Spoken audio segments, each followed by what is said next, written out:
తెలంగాణలో అటు రైతుల సమస్యలు ఇటు రాజకీయ దాడులు పెను సంచలనంగా మారుతున్నాయి. ఉమ్మడి నల్గొండ జిల్లాలో ధాన్యం కొనుగోలు కేంద్రాలు నెలలు గడుస్తున్నా ధాన్యం సేకరణ జరగకపోవడంతో అన్నదాతలు రోడ్డెక్కారు. అటు ఉమ్మడి మెదక్ జిల్లాలో ఒకప్పుడు కలకలలాడిన రియల్ ఎస్టేట్ వ్యాపారం ఇప్పుడు కుదేలైంది.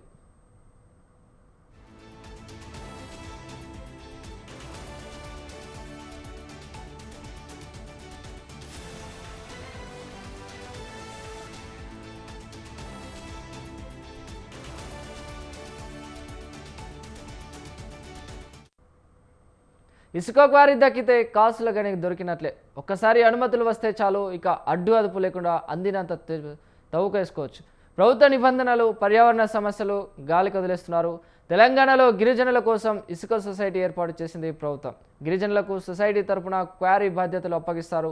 ఇందులో భాగంగా 3 నెలల పాటు గిరిజన కుటుంబాలు క్వారీ పనుల్లోకి వెళ్లి జీవనోపాధి సాగిస్తారు. అయితే ఇదే అదునుగా కొందరు వాల్టా చట్టాన్ని ఉల్లంఘిస్తూ పర్యావరణానికి హాని చేస్తున్నారు. యథేచ్ఛగా పెద్ద పెద్ద యంత్రాలతో ఇసుక తవ్వకాలు జరుపుతున్నారు.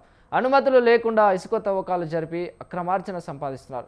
వాటా చట్టం ప్రకారం అనుమతులు లేకుండా పరిమితికి మించి ఇసుక తవ్వకాలు జరిపితే ఆ క్వారీ సీజ్ చేయడంతో పాటు కఠిన చర్యలు ఉంటాయి. భారీ యంత్రాలను ఉపయోగించకుండా నిబంధనలు ఉల్లంఘిస్తే వాల్టా చట్టం ప్రకారం చర్యలు ఉంటాయి. అధికారుల దృష్టి సారించి ఇసుక దందాపై చర్యలు తీసుకోవాలని స్థానికులు డిమాండ్ చేస్తున్నారు. రైట్, ఇదే అంశంపైన మరింత సమాచారాన్ని మా ప్రతినిధి శ్రీనివాస్ అందిస్తారు లైవ్ ద్వారా. శ్రీనివాస్. చిరంజీవి, ఏదైతే తెలంగాణ రాష్ట్రంలో మొత్తం ఉమ్మడి జిల్లా వ్యాప్తంగానైతే ఇటు భూపాలపల్లి, ములుగు జిల్లాల్లో ఇసుక రీచ్లు దాదాపు 20 నుంచి 30 రీచ్లు అయితే పర్మిషన్ అయితే ప్రభుత్వం అయితే ఇవ్వడం జరిగింది. దానికి వాల్టా చట్టం 2002 ప్రకారం నదులు, వాగుల నుండి ఇసుక తవ్వడం అనేది దాని ద్వారా జేసీబీ ఇటాచ్ల ద్వారా ఇసుక తీయడం అనేది చాలా చట్టవిరుద్ధం అని తెలిసి కూడా ఈ సొసైటీ ద్వారా వచ్చిన దాన్ని తప్పుదో పట్టిస్తున్న రేజింగ్ కాంట్రాక్టర్స్ కానీ ఇటు అధికారులు కానీ దాని మీద కన్సర్న్లో నడిచిన పరిస్థితి నెలకొంది. ఇదే నేపథ్యంలో వాల్టా చట్టానికి విరుద్ధంగా పెద్ద పెద్ద జేసీబీలు ఇటాచులు పెట్టి ఒక మీటర్ తీయాల్సిన లోతుని 100 ఫీట్ల లోతు తీసి ఇసుకను తరలించిన పరిస్థితి ఉంది. ఈ అసలు వాల్టా చట్టానికి విరుద్ధంగా నడుస్తున్నా కూడా ఇటు రెవెన్యూ అధికారి, తహసీల్దార్ కానీ, ఇటు మైనింగ్ ఏడి కానీ, టీఎస్ఎండిసి అధికారులు కానీ ఎవరు కూడా ఆ ప్రాంతానికి పోయి క్షుణ్ణంగా పర్యవేక్షించి దాన్ని ఇది తప్పు అనేది కనీసం దానిపై ఎటువంటి రాయల్టీ కట్టియకుండా ఫీజు దాన్ని ఎటువంటి సీజ్ చేయకుండా కారణం యథేచ్ఛగా నడిపిన పరిస్థితి ఉంది. అసలు విషయానికి వెళ్తే ఇక్కడ సొసైటీ అనేది మాక్ సొసైటీ కూడా ఏర్పాటు చేయాలి. మాక్ సొసైటీ అనేది దానికి చట్టానికి విరుద్ధం. 1945 ప్రకారం అప్పుడు ఏదైతే ప్రభుత్వం గెజిట్ విడుదల చేసిందో దాని ప్రకారం గిరిజనులకు సొసైటీ ఇచ్చి దాన్ని 3 నెలలు గిరిజనులు ఎటువంటి పునరావాసం అంటే ఎటువంటి పక్కతో పట్టకుండా ప్రభుత్వం అయితే చూపించినది చెప్పుకోవచ్చు. ఈ సొసైటీని గిరిజనులు ఆ ఊరు ప్రజలు మొత్తం ట్రాక్టర్లతోని, పారా తట్టలతోని ఎత్తేసి ఇసుకనైతే బయటికి తీయాల్సిన అయితే చట్టం ఉంది. దానికి విరుద్ధంగా పెద్ద పెద్ద యంత్రాలతోని వాల్టా చట్టానికి విరుద్ధంగా రేజింగ్ కాంట్రాక్టర్ డబ్బులు అందరికి ఎగజూపి ఎక్కడ కూడా చట్టాన్ని లొసుగులో అధిగమించి ఇష్టానుసారంగా ఇసుకని బయట తీయడం వల్ల ఇటు భూగర్భ జలాలైతే ఇటు చాలా పర్యావరణ పరిరక్షణ కానీ మొత్తం దెబ్బతిన్న పరిస్థితి ఉంది. ఇదంతా తెలిసినా కూడా టీఎస్ఎండిసి అధికారులు తన సిబ్బంది రెగ్యులర్ ఒక రీచ్కి 2 చొప్పున అక్కడ కేటాయించి అక్కడ కూర్చోబెడతారు. దాన్ని వాళ్ళందరూ ఉన్నా కూడా తతంగం అయితే యథాస్థితిగా నడుచుకుంటూ పోతుంది. అక్కడ సీసీ కెమెరాలు అమర్చాలి.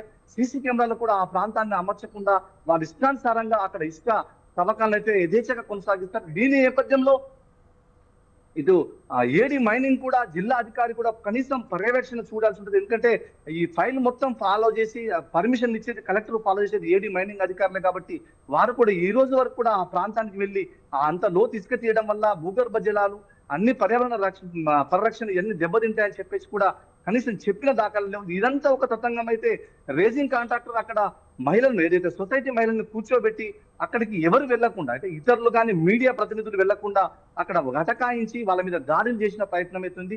అవసరమైతే ఎస్పీ, ఎస్సీ అట్రాసిటీ కేసులు కూడా పెట్టి మీడియాను కూడా భయపెట్టించి వెనుక దొరికిన పరిస్థితి ఉంది. ఇదే నేపథ్యంలో అక్కడ పోలీసు యంత్రాంగానికి మొత్తం తెలిసినా కూడా ఇంతవరకు ఆడ పోలీసులు కూడా ఎక్కడ కూడా దాన్ని అరికట్టే పరిస్థితి రాలేదు. దీనికి తోడు ఒక లారీ లోడింగ్ చేస్తే 3,000 నుంచి 5,000 రూపాయలు అక్రమ వసూలు రేజింగ్ కాంట్రాక్టర్ పాల్పడుతున్నాడు. దానికి ఇక్కడ మైనింగ్ ఏడీ కానీ టీఎస్ఎండిసి అధికారులు దగ్గర ఉండి తలా ఇన్ని పంచుకొని దాన్ని ప్రోత్సహించుకుంటూ ఆ వ్యవస్థని కొనసాగించుకుంటూ లక్షలాది రూపాయలు, కోట్ల రూపాయలు ప్రభుత్వ ఆదాయాన్ని గండికొట్టి వాళ్ళైతే జేబులు నింపుకున్న పరిస్థితి. ఇదేంటని చెప్పేసి మీడియా ప్రతినిధులు అడిగితే వారిపై దాడులు చేసిన పరిస్థితి కూడా. రీసెంట్లీ ఒక ఛానల్ నుంచి వెళ్ళిన కెమెరామెన్ ని ఆ లోగో నింపుకొని తరిమి కొట్టిన పరిస్థితి. దాన్ని గోప్యంగా ఉంచి పోలీసు వారు మధ్యలో కాంప్రమైజ్ చేసేసి పంపించిన పరిస్థితి ఉంది.